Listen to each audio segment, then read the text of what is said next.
ഇന്ന് തുലാമാസം 1-ാം തീയതിയാണ്. രായനെല്ലൂർ മലകയറ്റം ഒന്നാണ്.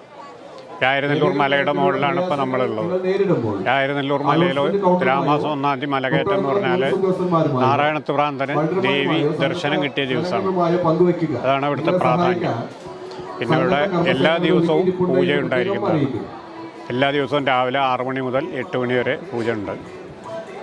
പ്രത്യേക വഴിപാടുകൾ എന്ന് പറഞ്ഞാൽ സന്തതി ഇല്ലാത്തതിന് കിണ്ടി കൗത്തലും ഓടം കൗത്തലും, അതുപോലെ തന്നെ കാര്യസാധ്യങ്ങൾക്കായിട്ട് മലർപ്പറ, പിന്നെ സാധാരണ അമ്പലങ്ങളിലുള്ള എല്ലാ വഴിപാടുകളും.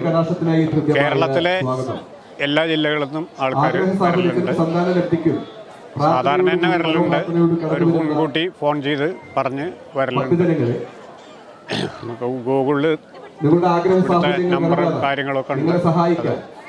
അത് തിരഞ്ഞെടുത്ത് കിട്ടുകയും ചെയ്യും.